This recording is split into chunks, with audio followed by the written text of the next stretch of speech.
If the flu's got you down, the Warner Hospital and Health Services walk-in clinic can help you feel better fast. CEO Paul Skowron inviting you to make us your backup plan to better health. Find out more by clicking our icon at DeWittDailyNews.com. DeWittDailyNews.com is the area's leading local news source 24 hours a day, 7 days a week. Get the latest local news, obituaries, police blotter, weather forecast, and more with no paywall. Head to DeWittDailyNews.com to get the local information you need to know. From the Heart Media Group newsroom and DeWittDailyNews.com, I'm Ben Hubbard with this expanded morning newscast.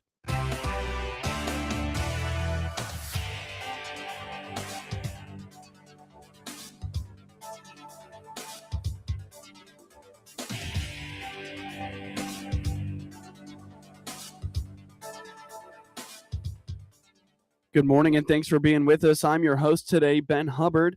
The news is brought to you by Connexus, offering fiber internet in Clinton. Click their icon on DeWittDailyNews.com to find out more, as well as Baum Chevy Buick in Clinton, your Silverado headquarters.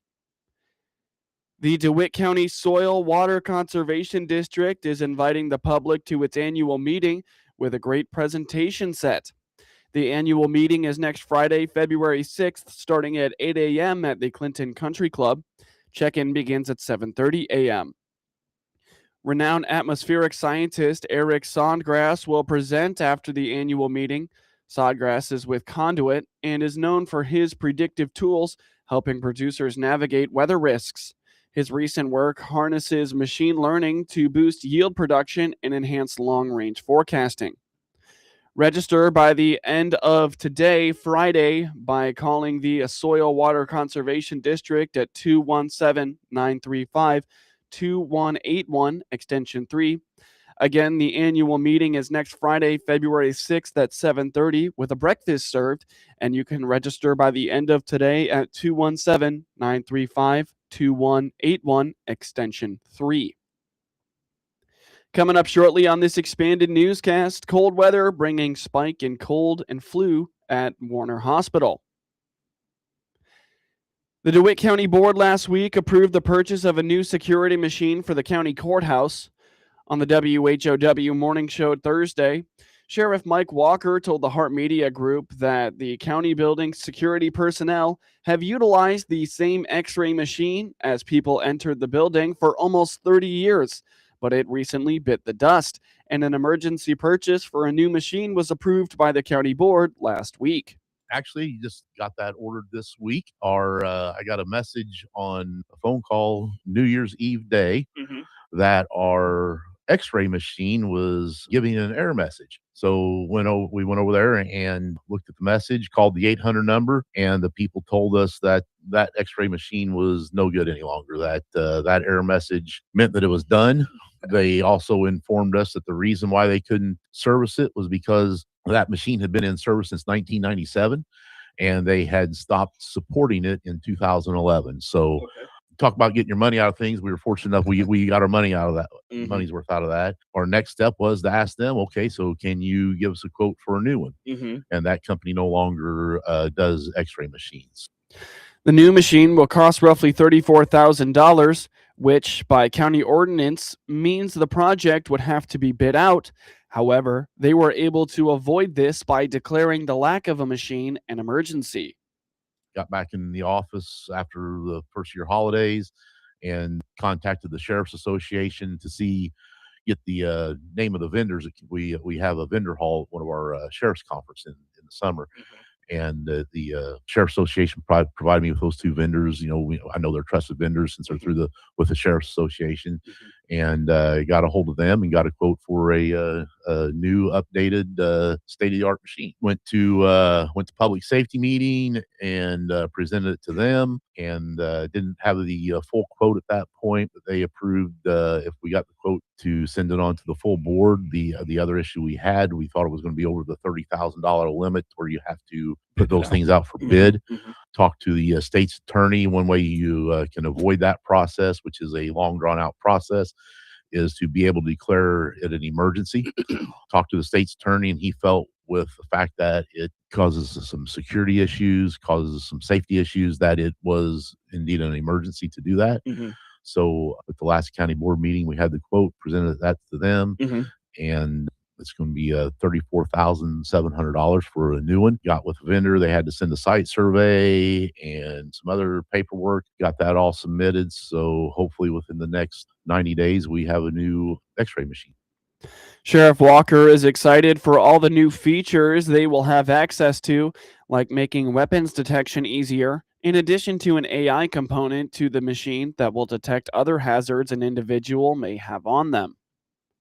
There is an AI concept to it where the old machine, you could you could see the items in the purses and bags and stuff. Mhm. This new machine, if there is a gun or a knife or something that it suspects as a weapon, not only will you be able to see it, but this new machine will put a red box around it to draw your attention to it. Okay. So it'll make it make it pop more, be easier for the court security people to see it. I think it's probably something we can update as it goes. I'm not really sure. One update or one thing that this new machine will also do, obviously with the cost and things, we have a metal detector that currently works well, but we're going to check with them when they get it in there, get this machine. The Garrett brand metal detectors you'll be able to link them to this x-ray machine. So then the x-ray machine will be there, and then on top of the x-ray machine will be the monitor will show you what's in there. And if our new metal detector comes in, we can sync that with there, and then when somebody walks through the metal detector, if it goes off, it will show you on that screen where the metal is supposed to be on that person. The sheriff estimates that the new machine will arrive in 90 days. In the meantime, security personnel are forced to hand search bags and purses, which could put them in harm's way and slow down the flow of traffic into the building. Well, right now, anybody that comes in with a purse or a bag or anything, our court security officers have to go through that manually. They have to open it up, take a look at it, which puts them at risk. If there is, fortunately, we don't have it happen. But if that person has something, with sharps in there, could cut them or something along those lines, puts them at risk of that. Puts them at risk if if we have somebody's coming to court that's a drug user and they have any residue or anything in there that could expose them to exposure to a narcotic. So it's making it a little bit more difficult. Anytime you're having to manually do that type of search, it also puts you at risk of missing something. So it puts our employees at risk. So I got a great group of guys over there. They're all former law enforcement or security people, so they know how to do these things. They're well trained. So I'm not concerned about the security of the courthouse. It just makes it a little more difficult for them to do their job. Sure. This was not a budgeted expense for the sheriff's office or the county. He hopes, though, they can include a new metal detector in their budget in the future. Healthcare facilities annually anticipate a spike in cold and flu cases as the coldest of the winter settles in. Warner Hospital in Clinton CEO Paul Skowron indicates that as the heart of winter settles in on Clinton and central Illinois, the cold and flu cases are increasing. He is predicting a prolonged cold and flu season this year. It's definitely above the last 3-4 years in terms of the number of people coming in for flu. Thank God for the walk-in clinic and the access that we have there. But the emergency room has been full. Upstairs in med-surg, we've had a little bit more people inpatient beds than I've seen in the last few years with flu and pneumonia related symptoms. And so that's because we are having finally a typical winter where sure enough, the last 2 weeks of January is the coldest time of the year. Those holiday seasons when everybody got together and shared all the germs. Well, now we have January and they still can't get outside. Skowron reminds it is not too late to get your flu shot for this current flu season. Additionally, COVID has not been as prominent this winter, but RSV and other respiratory illnesses are prominent again this year. It is not too late to get a flu shot. Flu shots do not necessarily stop you from getting the flu, but they lessen the effects of it so that hopefully you won't end up in the hospital. But it is really a small percentage of what we're seeing. Very small. Just the RSV, respiratory conditions that come with the flu and pneumonia and things like that. You talked about the dryness. It is a constant battle, isn't it? Trying to figure out the right humidity level in your house, or keeping it up. Yeah. And so that is, that continues these conditions Mhm. for weeks. There are no pills that make the stuff go away in 1 or 2 weeks. So No. Skowron says the city-owned facility's walk-in clinic is the preferred option for those with the traditional wintertime illnesses. You're listening to the WHOW Morning Show. Let's take a quick break with a word from our sponsors. Happy New Year from all of us here at Baum Chevrolet Buick in Clinton and Farmer City. This is Scott Baum. Most of our customers trade for a different SUV or truck because their needs change each year. That's good because we have transportation options for you. Plus, we need your trade. Our selection of top quality, pre-owned trades come from you. Come see our ever-changing Chevrolet and Buick inventory today. Chevrolet, together, let's drive. BaumChevyBuick.com, right from the start.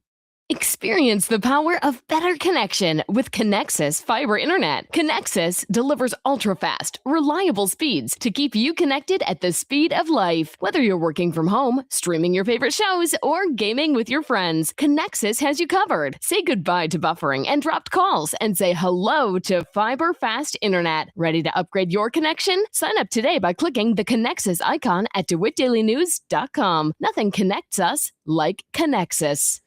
News time is 19 minutes after the top of the hour. You're listening to the WHOW Morning Show. The C.H. Moore Homestead and DeWitt County Museum is celebrating a very successful 2025. On the WHOW Morning Show Thursday, Executive Director Joey Long told the Hart Media Group before they opened in April, they were working on restoring the floors of the mansion. In the spring of 25, the museum opens in April in the spring season. During those months that we were closed, we were working on restoring, refinishing the floors in the formal parlor and the music room. That was a huge project for us. And so in the spring, then the Museum Association had an open house inviting the public in, to walk through the museum and take a look at those floors. So that was a really nice event. And then also in the spring, we participated in the Chamber of Commerce Business Expo. The Museum Association likes to, participate in community events, and it's a nice, community outreach and a way to let people know about the Museum Association itself, and what we're all about and what we strive to do. According to Long, they were represented in the Looking for Lincoln Visitors Guide, as well as hosted Lincoln historian Guy Fraker. We were very well represented in 2025 in the Looking for Lincoln Visitors Guide. So we took out a half-page ad, and, we can say that, we see results from that. People do come to Clinton or come to the museum based on having seen that ad. But represented not just in the ad, it's a beautiful publication, and not just representing the ad, but also in many, many of the pages. So interior views of the museum, exterior views, and then also little blurbs here and there. And so that's a nice thing that draws people not just to the museum, but also to our town. And then also in the spring, we welcomed my good dear friend, Guy Fraker. He is a Lincoln historian who has published very well-received scholarly works on Abraham Lincoln. And he came to the museum and did a presentation about Abraham Lincoln and Anne Rutledge. And it was so well attended. People from across Illinois, people from other Lincoln organizations, people from other museums around Central Illinois attended. It was just a really nice crowd. And then also, people here from closer at home, we had nearly 100 people who attended that. July led to the unveiling of the Picture Perfect exhibit. Long explains for this project, they reprinted, enlarged, and enhanced historical photos so originals could be stored away for safekeeping. This initiative was largely funded by sponsorships. Then in July, we unveiled the Picture Perfect project. So more than 40 images we had on display on the gallery wall, as well as throughout the mansion just during that month of July, having all of them out. And it upped our daily admissions by 60%. People were truly interested in that. we ended up with so many that we cannot display all of them on that big gallery wall at one time. So there are, I think, 38 of them are up now. Some are set aside. Others I put in other exhibits. So it'll change and rotate. They will always be up, just not always the same ones, or maybe not used in the same context when they're exhibited. No grant at all, Steph. Actually, thanks to the people that stepped up and sponsored these. So it was out of the goodness of people's hearts who saw the value in the project and stepped up and sponsored a photograph for $100 each, which allowed us not only to make, the reproduction image to be on display, but also goes towards the archival materials that we need to be able to safely store the originals, to create the digital file for them. It was a wonderful project. The Apple and Pork Festival is the museum's biggest event of the year, evidenced by thousands upon thousands that come to Clinton year after year. The event is the biggest fundraiser of the year for the Homestead and many of Clinton's nonprofits. Then, of course, we moved into the Apple and Pork Festival. And, of course, we get a lot of feedback, the following week or two after the festival from people. They'll send an email or call. And often it's just people calling and saying, I really enjoyed my time there. Keep doing what you're doing. We're so glad that this festival has become a tradition for us. Really nice words of compliment. And we're growing. We're still growing. They added even more flea market spaces to the flea market area last year as well. So, yeah, still going strong there. Long is grateful for all the hands that helped the Homestead have a successful 2025 and looks forward to opening for the 2026 season in April. Find the Homestead on Facebook to keep up with the plans at the museum in 2026. Rural development continues to be an ongoing local government priority for the Illinois Farm Bureau, says the organization's Ryan Tate. It's a space that since I've joined the organization have been very focused on and really trying to figure out how do we engage and be a part of that. And so the way that we've approached it, I am very involved with rural development organizations across the state. That includes things like the Governor's Rural Affairs Council, Rural Partners, which is kind of an economic development group for rural Illinois. Things like the Illinois Institute for Rural Affairs. We would do some stuff with USDA Rural Development. The Illinois Rural Health Association is another organization we're involved with. But those are all groups that are doing things to try to help rural areas across Illinois. And so we're there to have a voice for our members and for the organization. And so I'm involved with them through that. We're working to get our County Farm Bureau members or managers more involved with rural development organizations and events. So I know there's a Rural Community Economic Development Conference coming up that we're going to have anywhere from 3 to 5 managers attend. We've got a couple of managers looking to get involved with several of the organizations that I just mentioned, which is exciting.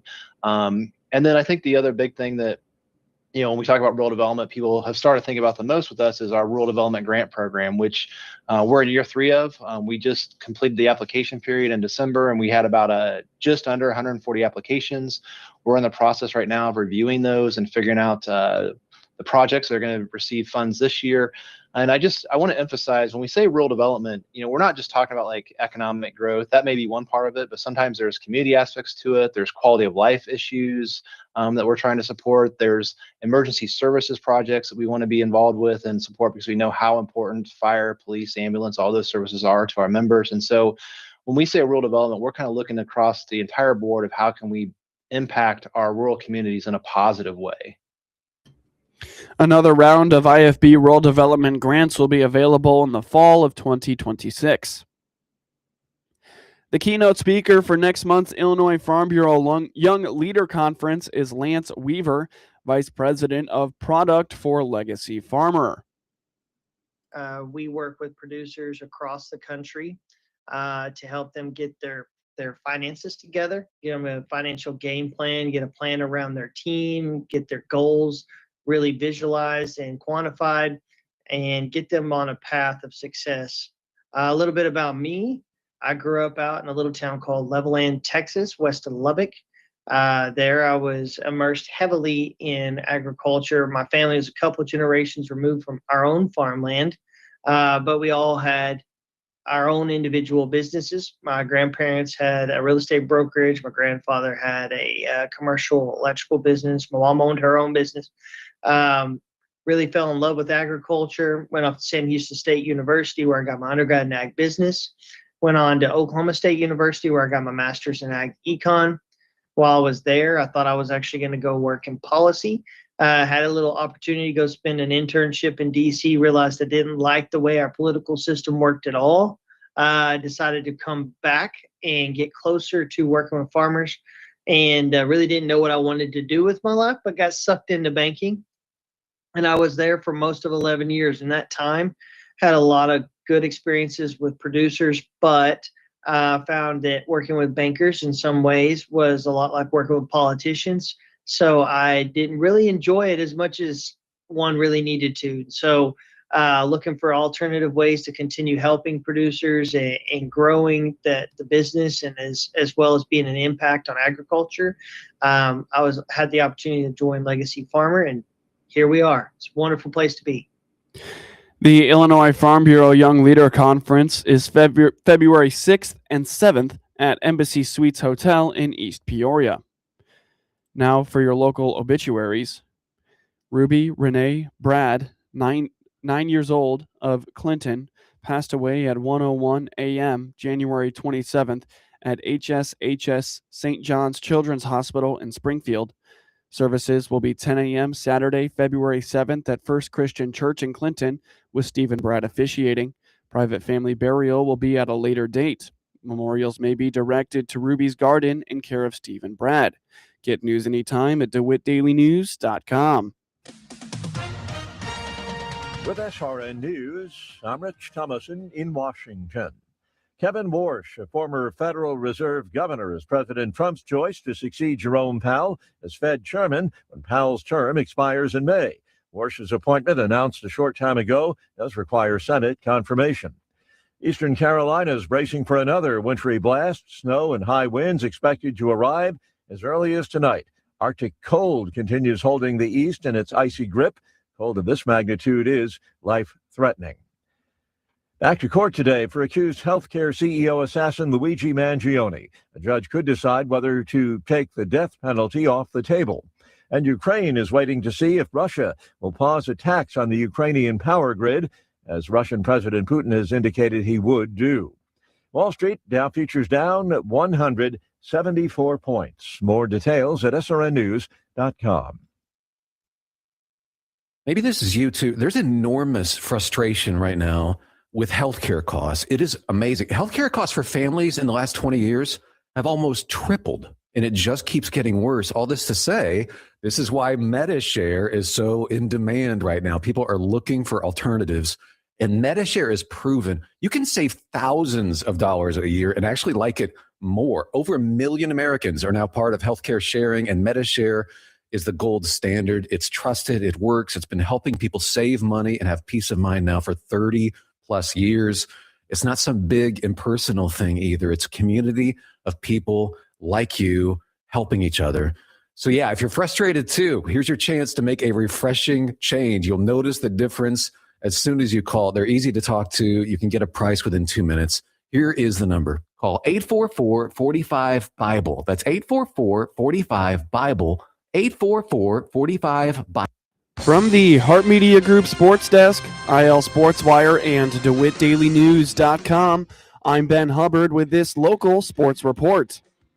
In a game heard on WHOW and all its digital platforms, the Clinton Lady Maroons forced turnovers on defense and scored in transition to dominate the Meridian Lady Hawks by a final score of 63-33 in the championship game of the CIC tournament on Thursday night in Macon. The two teams traded the lead back and forth early in the first quarter, but the Maroons ended up with the 22-16 lead heading into the second and never looked back. The score was 36-19 heading into the half, and despite a rough third quarter of dead ball fouls for Clinton, they grew the lead to 50-27 going into the final frame. Clara Dempsey led all scorers with 21 points for the Lady Maroons. Carly Anderson and Lila Kluver each had 16 points. The team shot 9 for 11 from the foul line. The Lady Hawks were led by Shelby Renfro, who scored 11 points, 7 of which came in the second half. Julia Meisenhelter had 8, while Natalie Reynolds had 7. With the win, Clinton takes the CIC tournament trophy for the second year in a row and improves to 22-4 and 6-0 in the CIC. They extend their win streak to 18 games. Meridian falls to 13-7 and 2-3 in the CIC. In a game heard on WEZC and online at DeWittDailyNews.com, Monticello fell short to the state-ranked Tolono Unity Rockets 69-53 in Illini Prairie Conference High School boys basketball action Thursday night in Tolono. The Rockets and Sages were back and forth the first quarter and a half, but after Monticello went up 23-20 early in the second quarter, Unity finished the half with a 17-7 edge. Monticello never got closer than 4 in the third quarter. The Sages' Matthias Rudolph led all scorers with 21 points. Aiden McCool added 13 points.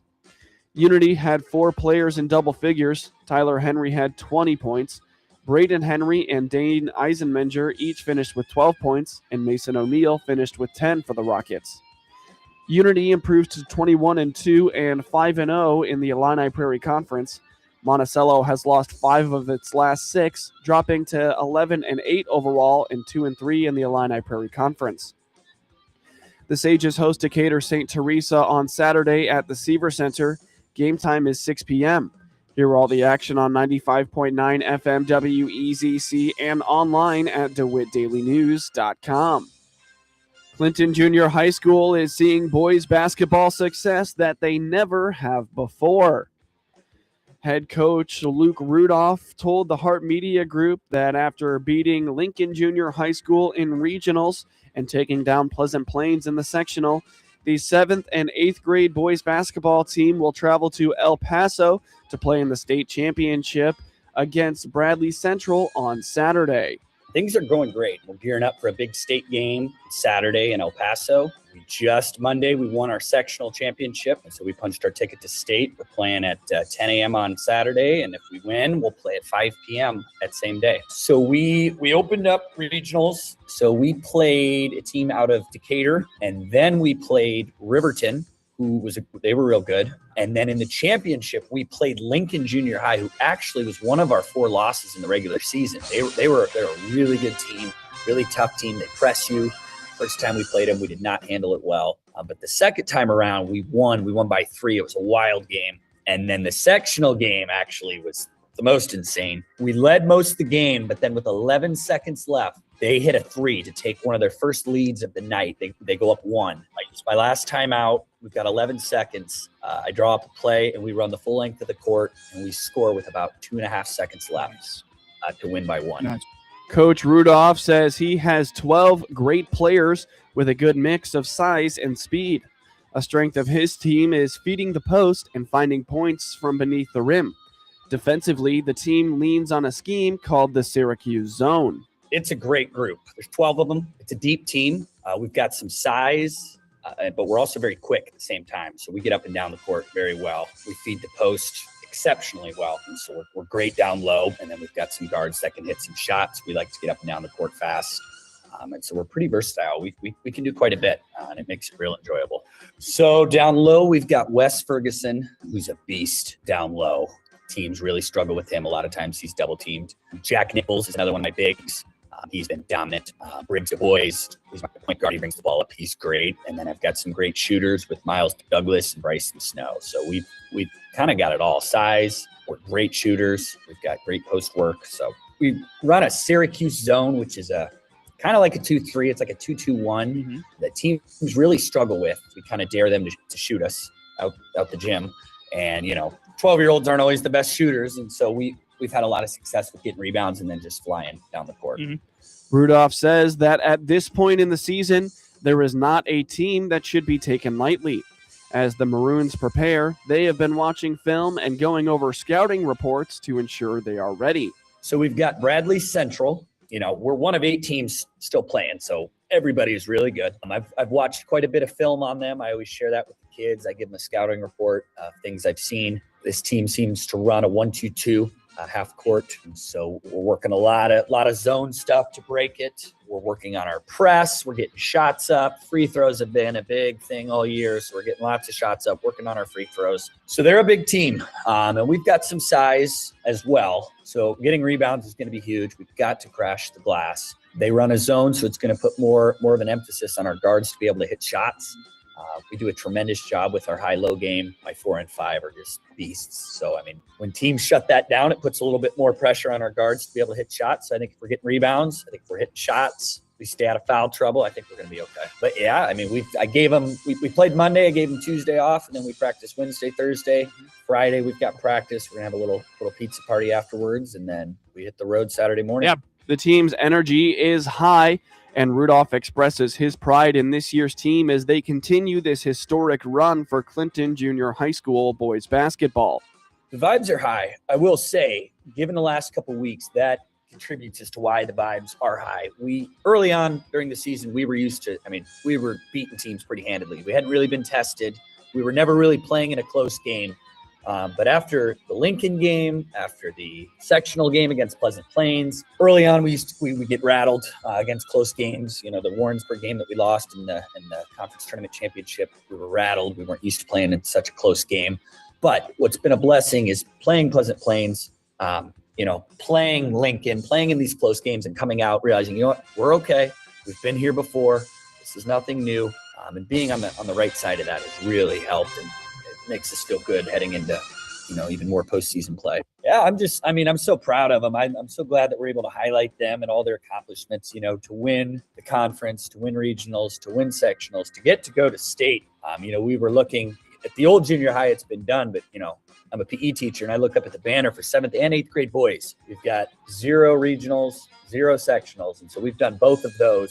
So it's just a huge accomplishment. And this group has worked so hard. They play so well as a group. But I'm glad that we can highlight all the success that they've had. The Clinton Maroons take on the Bradley Central Knights in the Class 3A IESA state quarterfinals on Saturday at 10 a.m. in El Paso. If the Maroons find the win, they will play in the semifinal at 5 p.m. against either Teutopolis or Calumet City Wentworth. Keaton Wagler scored 22 points and had 8 assists as the number 9 Illinois Fighting Illini extended its winning streak to 10 games with a 75-66 victory over the Washington Huskies on Thursday night. David Mirkovic added 19 points and 6 rebounds, and Ben Humrickhouse had 14 points for the Illini, who improved to 18-3 and 9-1 in the Big Ten. They have the longest active win streak in the conference. Freshman Hans Steinbach had 15 points and 12 rebounds for Washington, who falls to 11-10 and 3-7 in the Big Ten, which has lost 6 of its last 8. Wesley Yates III had 13 points, and Zoom Diallo had 12 points and 10 assists for the Huskies, who scored the game's first 7 points. The Illini responded with a 10-0 run that put them ahead for good. Illinois was in front 33-26 at halftime. Washington has led at the half in a Big Ten game only once this season. The Illini were 11 of 33 from three-point distance. It was Illinois' 7th straight game with at least 10 baskets from distance. Humrickhouse was 4 of 6 from beyond the arc. Illinois came into the game ranked 2nd nationally in a free throw percentage with 79.4% and went 10 for 16 after going 4 of 9 at the line in the first half. Washington is at Northwestern on Saturday, while Illinois is at number 5 Nebraska on Sunday. Adriha Bukumirovic scored 21 points as UT Martin Skyhawks beat the Eastern Illinois Panthers 76-68 on Thursday. Bukumirovic also contributed 9 rebounds for the Skyhawks, who improved to 16-5 and 8-2 in the Ohio Valley Conference. Damian King scored 17 points, shooting 7 for 8, including 2 for 3 from beyond the arc. Afon Turnka had 10 points and shot 3 for 5 and 3 for 4 from the free throw line. Terry McMorris finished with 15 points, 8 rebounds, 4 assists, and 3 steals for the Panthers, who fall to 9-13 and 5-6 in the OVC. Michi White added 14 points. In scores from around the NBA last night, the Washington Wizards beat the Milwaukee Bucks 109-99. The Sacramento Kings fell to the Philadelphia 76ers 113-111, while the Houston Rockets beat the Atlanta Hawks 104-86. The Miami Heat outlasted the Chicago Bulls 116-113, while the Charlotte Hornets took down the Dallas Mavericks 123-121. The Brooklyn Nets fell to the Denver Nuggets 107-103, and the Phoenix Suns beat the Detroit Pistons 114-96, while the Minnesota Timberwolves beat the OKC Thunder 123-111. Scores from around the NHL last night, the Pittsburgh Penguins took down the Chicago Blackhawks 6-2, while the Montreal Canadiens beat the Colorado Avalanche 7-3. The Buffalo Sabres took down the LA Kings 4-1, and the Nashville Predators fell to the New Jersey Devils 3-2 in overtime. The New York Islanders beat the New York Rangers 2-1, while the Philadelphia Flyers fell to the Boston Bruins 6-3. The Carolina Hurricanes beat the Utah Mammoth 5-4, and the Tampa Bay Lightning took down the Winnipeg Jets 4-1. In a shootout victory, the Washington Capitals over the Detroit Red Wings 4-3, while the Minnesota Timberwolves beat the Calgary Flames 4-1.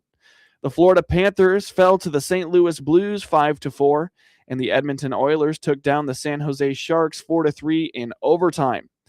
The Vancouver Canucks shut out the Anaheim Ducks 2-0, and the Dallas Stars got the shootout win over the Las Vegas Golden Knights 5-4. The Seattle Kraken beat the Toronto Maple Leafs 5-2. Get highlights of your local high school program by finding IL SportsWire on your preferred social media platform, and get local sports anytime at DeWittDailyNews.com.